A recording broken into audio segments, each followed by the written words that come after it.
I was reading like 200 or so webcomics, and then I had a computer kerfuffle. That's your biggest enemy, honestly. I did not have any of my old bookmarks anymore, and and there's some I totally forgot I used to read all the time, and I just don't remember what they were because I was just like... Just open all in tabs. I love Google Chrome with its syncing bookmarks. Yes, that is the greatest thing. It is. It is so wonderful. I'm not going to lose my stuff ever again. Yeah. Every convention I go to, I usually have 5 to 10 people show up. Like, I lost your comic when my whole computer crashed, or I lost my job and all my bookmarks were out of my computer. And that is going to be the most common reason people stop reading your comic. Yeah. And then they would say, remember it. Oh, shit. They'll come back. Yeah. Which is really fun. It's been a long time to really screw with them. Because I had a guy who had stopped. He had lost access to my comic in January 2006. And this is the last year. He's like, so have I missed a lot? I'm like, no, not at all. Nothing's happened. He goes back, and he basically stopped reading right before one of my characters died. And it was like the character everyone loved. Yeah. And he just sent me this angry, you didn't tell me! And like, my little hall was, ha ha. I hope you cried. Isn't that the best thing we can ever hope for? It is kind of fun. You have a question? Yes. Going back to the advertising. Yeah. Does it the placement of the ads? Does that matter how much you pay for those ads? Yes. I mean, like. And is it a once a month thing, or is it a yearly thing? But keep in mind, these are also Project Wonderful is based on people bidding for how much they want to pay per So you're bidding against hour. other people. It's like eBay where you're bidding against people. Okay. And so it can fluctuate. So it highly depends on how other people feel how much that spot is worth. So basically, how much this spot is worth. You're basically bidding per day. Yeah. Like this, how much? What is the max I'm willing to pay per day? I thought it was per hour. No, it's per day. Okay. No, it's definitely not per hour. But you can actually go. A lot of people actually will use the system very well, where they see, all right, questionable contents. Most readership is around midnight to 3 a.m. Cool. So I'm going to go in and say I'm going to bid. Is it actually? Around there, yeah. Really? Actually, mine is right after people get off of work. You get the 5 p.m. rush. It's like I'll bid $200 for the day. Those 3 hours pass, you paid maybe like $30, $40. Cancel your bid. Yeah. Okay. And that's you're not paying full $200. Or you can adjust like I only want to be bidded on these hours. Mm-hmm. And some people actually do that. It's actually really smart. And the other nice thing about Project Wonderful is you can do limits. Like I want to pay up to this amount to be on this comic for this day. But I want you to turn off my ad when it reaches $15. Mm-hmm. I had just deactivate your ad at that point. That's how we did Done, I think, in like 3 hours and got like... Yeah, that was great. I've had issues with that. I don't know if the algorithm's gotten better over the years, but I've had things where I've gone negative. Really? Because the cutoff isn't quite exact. It's only been like maybe $1 or so negative, but those are when I was like bidding like the high bids to be sure I for sure get this hour and no one else for $500 a day.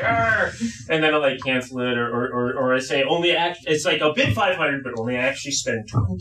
Yeah. You can do that. Yeah, but it sometimes really this was like years ago and it overcalculated a little bit. Since I've been doing it, it's been very, very precise actually. And the nice thing, I only advertise with the money that I get from my own site's advertising. Mm-hmm.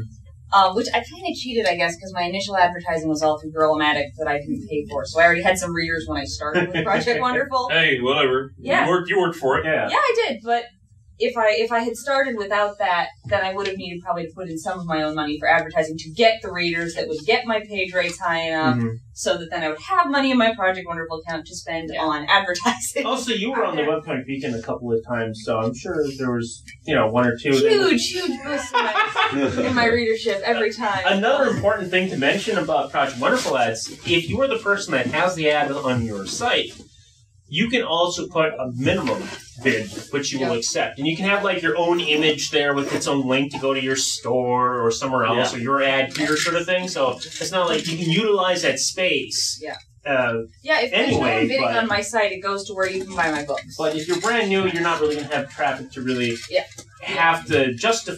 You can't put, like, $1 bid minimum if you're new. I saw one, because I was looking at it, was a site that had, like, it was just been up for 2 days. It had almost no readers.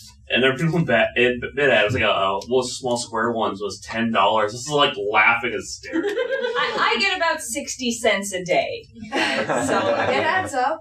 It does add up, actually. And it's money I wouldn't have if I didn't have that ad there. And It pays for its hosting. I will say when I had my tower ad and my top ad, their minimums were $10 a day. But I was like, I'm also serving a lot of readership, so I can do that. I also used to actually sell my own ads in-house, which basically meant like, hey, I want ads today. Cool, how much are you willing to pay? Here's what you got. And it was based off, not like page views or anything. It was, you bought for the day. And it was actually really underpriced for what it was. I stopped doing that because I hate dealing with people. Yeah, I heard about that. That's why he ultimately went over to Project One. Well, I actually had someone who was doing it for me. He got commission off of it, and he was really good. But you still have people who would have tantrums over the stupidest shit, including one guy. His own site crashed, and he wanted a refund for that day. My reply was, not my problem. It sucks, but no. And he's like, well, I didn't get the full benefit of the ad. I can't help what happens on your end. And you might have actually gotten the full benefit of it. No, his site actually crashed right before the ad went up, and I can't help it. 11, We should probably talk some about merch and books. Well, let's see if there's any last questions about advertising before we move on. Okay. Cursed merch. Merch. But books. But I would say, really, we started with books because Otherwise, nobody cares. if I'm sitting there at my table at a convention, I kind of have to.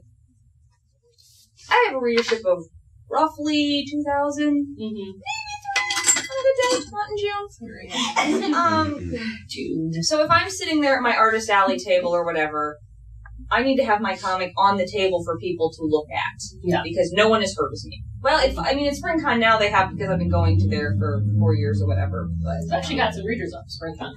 Yeah. You get a bump of those. You're lucky in Minnesota if you live in Minnesota because we have just a shit ton of conventions you can go to here without having to leave the state or pay any significant amount of We're also a huge consumer of comic books. Last I heard, we're the highest consumer of comic books per capita. Y'all lucked out. So. Yeah, Minnesota. Yay! Also, the source will totally carry your books if you live here. It's Yeah. ridiculous. A lot of local comic book shops will carry your books for like 50%. like a percent. And if you're doing print on demand, it's probably not worth it. But, Yeah. Let's talk about printing for a sec. Actually. Okay. Because you don't have to do print on demand. But if you're just starting out, it's That's the only real option, But, unless yeah, you have it's- a few $1,000s lying around, Yeah. then you can just But if you have a few $1,000s lying around, You can also do. There's some pretty decent print on demand sites right now. We're through CreateSpace. Same here. Yeah, and I mean, that's a decent looking book. That's a book that looks like you could buy it in a bookstore. Yeah. Our books cost us how much? $250 a book. So about $250 a book, which is really not bad compared to if I was buying it off of Lulu 6 years ago, it would have been a $7 book. Lulu tried to convince me to do an SP book through them, and it would have been like per book it would have cost me $24. yeah, they're ridiculous. And they thought it was a great deal. Like, yeah. Don't go through Lulu. CreateSpace is good. Kablam. Kablam has the best customer service I have ever Yeah. had. See, I've heard nothing but nightmare tales about Kablam. Really? What? Everyone that I know who's ever used Kablam has wanted to light them all on Oh, they fire. kissed our ass. Yeah. You're one of the congratulations. I've had some. chat function. I was very impressed with Kablam. I'm impressed with their quality, but they were just twice as expensive as CreateSpace. So. If you're And CreateSpace lets you sell through Amazon. Yes. yeah. And that's worth noting, because then you just say, sell it on Amazon, and it sells it on Amazon, does your shipping for you, and just gives you Shipping is the hardest part of 4%. merchandise. Yeah. 4%. Yeah, they take a cut. But yeah, that's It's not fair. much. That's obviously fair because shipping your merch is the hardest and most time-consuming Oh, part yeah. of having a store. Yeah, if you don't have to ship it, don't. Yeah. Things to note. There was an episode of Webcomic Beacon where we actually looked at print-on-demand options. It's fairly recent. And once this video goes online, I'll also link to that, where we actually went over a lot of different print-on-demand options in more detail. But if you're looking for like a bound, a lot of times you're looking at a minimum page for a bound. Otherwise, if you're doing like a saddle stitch, like 20 to 30 pages, something like that. Bound is usually about 52. What? Bound is usually about 50. I've seen 44 as well. Okay, yeah. So there's a variety of options. Research everything. I highly recommend listening to that episode that we did because we did talk about a lot. There's also And you really compared the print quality. Yeah. And a lot of times from like Comic Express, Kablam, RA Comic Depot, and another one that I'm blanking on. They're fairly comparable, almost to the point where it doesn't really matter. You're going to get some fluctuations, and like this one's a little bit more red, this one's a little bit more blue. But that's going to happen with print on demand a lot too. Yeah. And you're not going to just notice it unless you're comparing them. Yeah. Like Kablam has better paper quality.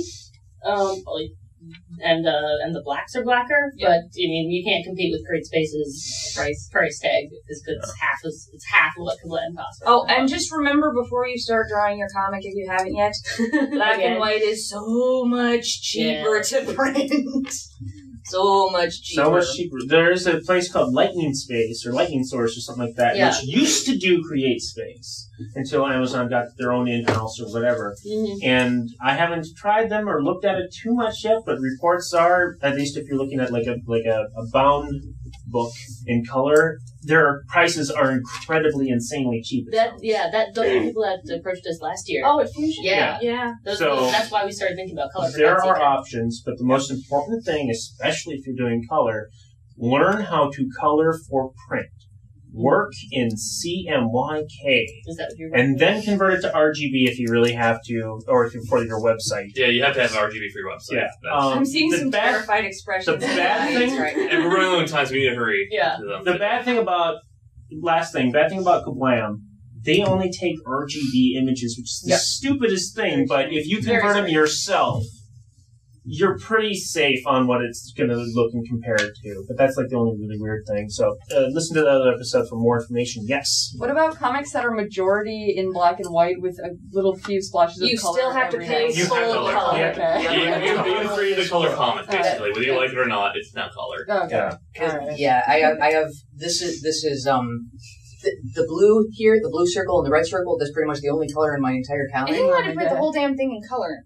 I wanted to, and it would have been about $30 a book. Yeah. And finally, I just made some margin notes of like the characters looking up and making fun of the fact that, I hope this book's not broken. Or I got an idea. You can get a blue pen and a red pen, and this can be a do-it-yourself coloring. There are also options to do, like, say, if a single color, like if you're just going to use cyan and black or something, that can work, or two-tone color. You gotta find print on demand, but if you're looking at offset, it's possible, but it's still going to run you money. Yeah. It's not, once you bring color into it, unless you're doing digital printing, which, you're not going to do like a large book with that. Like my little floppy comic books I do for Super Stupor, they're digital printing. And they're pretty inexpensive. They're also, at most 44 pages. Mm-hmm. So if I did black and white for that, it would cost me the exact same amount. Yeah. But that's again for a little floppy. So, you guys talked about pricing of books, and I'm just wondering, do you try to keep it competitive with the larger print comics that are out there, or do you find you have to go under because people aren't willing to pay No, for it? I've never. For me, for my Super Stupor books, I think people say, I have one that's $5. Mm-hmm. And people ask why, I'm like, well, because it's 44 pages, there were no advertising in it. Mm-hmm. And because the panel size, you're basically actually twice the amount of book. You have people who are going to by the way, if you go to a convention and you haggle with someone on their merch price, you deserve to be punched in the throat. I fucking hate that shit. But, there's some people who will go look at it and they're going to dismiss it no matter what. Yeah. You weren't going to get those people. No. Honestly, you just need to be realistic. Like, if you price it well over, like, well, I'm an independent, so this book's $40, you're going to fail. You have to be realistic to what people can afford, but you don't have to undercut yourself. And sorry, go ahead. I was just going to say, if you want to sell in stores at all, you need to keep in mind that the store is generally going to only pay you 50% of your cover price. Yeah. So you have to make sure that even if you're selling it at 50% of the cover price, you're getting something beyond what you paid for the book. Yeah. So what if I'm selling a book at the source, A third of that cost was to print the book. A third goes to the source, and a third goes to, well, half goes to the source, and a third goes to, sorry, I can't math. A fourth goes to the cost, a fourth goes to me, and half goes to the source. Yeah. So if I priced my book at double the cost of printing, if I sold it at a comic book store, It would be worth it. with shipping and tax and Which is everything, why I would we actually did be selling a lot. Kablam, we didn't sell the source. We didn't sell at the source until we moved to Create Space because it made the book cheap enough that if we kept the cover price the same, we could sell to the source and still make a slim profit. Most people I know when they make their merch, t-shirts, whatever, they look at the cost of of it and multiply by 3. Yeah. The only shirts though, most people aren't willing to pay above $18, and that's a reality. So if your shirt costs you $12 to make, you got a problem. And I was told don't even touch shirts until you have a readership of about 40,000. Well, shirts are a weird thing because a lot of people love them, but you have to basically be really good at, slogan design. It's a lot of the best shirts are completely unrelated to your comic. Yeah, and I was warned by John Rosenberg of Goats when I first started doing shirts. He was like, don't make a shirt only your readers will buy. Yeah. So, here's the cast of my comic. Great, well, only your readers are going to buy that unless they're really cute cats. And your readers would probably rather have your book. Yeah, honestly. So, John Rosenberg did a shirt that is still one of the best shirts ever. He called Republicans for Voldemort. And sold the shit out of that. That comic doesn't even exist anymore, doesn't work anymore, but he still sells that shirt because people love it. And Octopus Pie, Meredith Grand, used to have a shirt she sold for years called Super Friends with Benefits, which is now being ripped off by all these other sites. But, and actually, I'll be honest, in general, most non-book merch, if a person can walk up to you who's never heard of your comic and go, I like that, and I want to buy it, you're in good shape. We sell our prints. The prints that I sell are not the ones that are like, oh, this is a really cool picture of our comic. No. It's the ones that have a lot of TNA in them.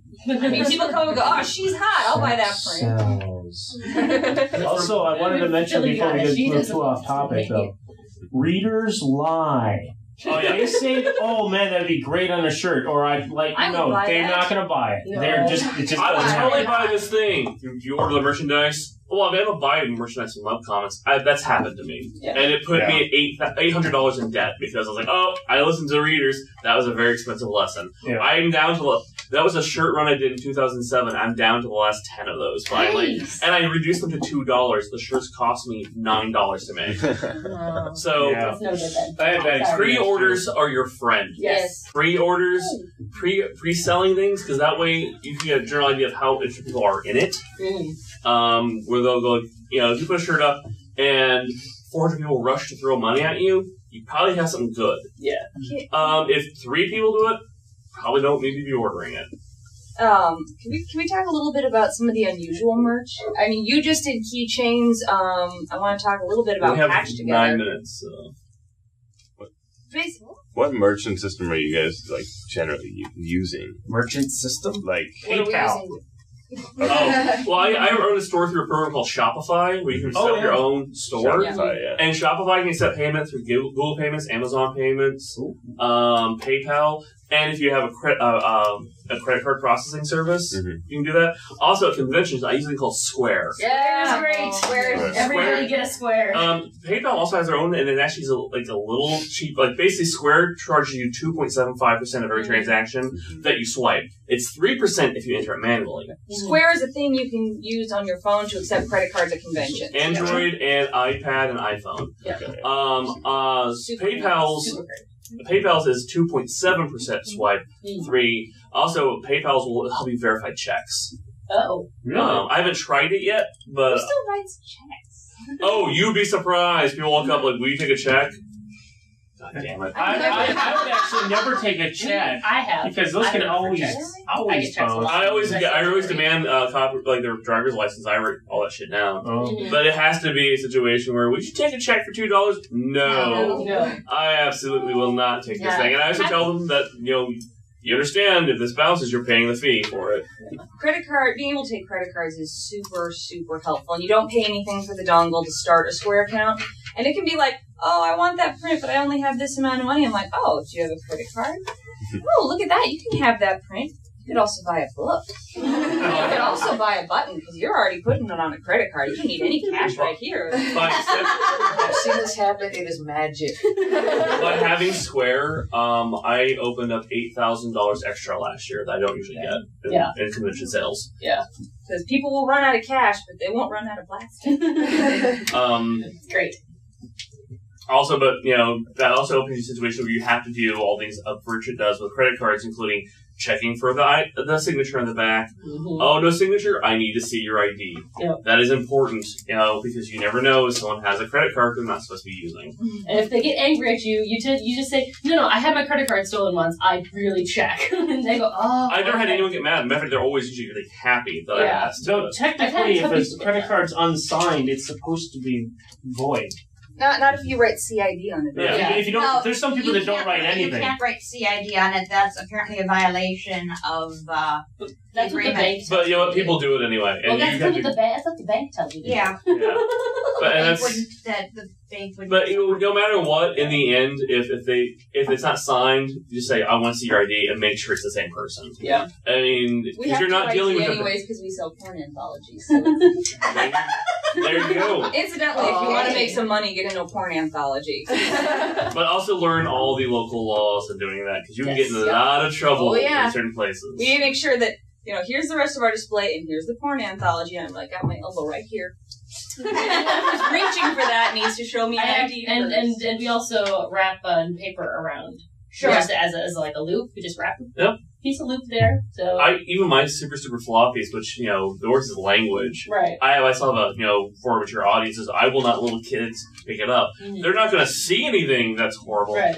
But I don't want. You don't want someone to be like, you corrupted my children. Well, I've had kids walk up like, I want to buy that. Like, I'm sorry, you can't. And usually it turns out they read my comics with their parents. And they're 13, 15. I did have a little kid grab one of my books at San Diego. I'm like, you can't. I'm sorry.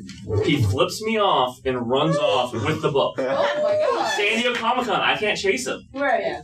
Next day, his mom comes in tow. You sold my son. I'm gonna have you arrested. Son for family. Your son stole that. And she looks at him. He's like, "Yeah, Mom, I'm really sorry." Oh well, no harm. This book is destroyed. I'm like, well, actually, I can't sell that now. So you owe me $5. Yeah. You're not gonna trust me, ma'am. If you don't pour $5 over, I'm calling security and I'm contacting San Diego police, and I will press charges on your child. It may be misdemeanor, but I'll press the charges. Over $5, I will stay in town. I will pay the hundreds of dollars for a hotel room to stay in town to see your child goes to court.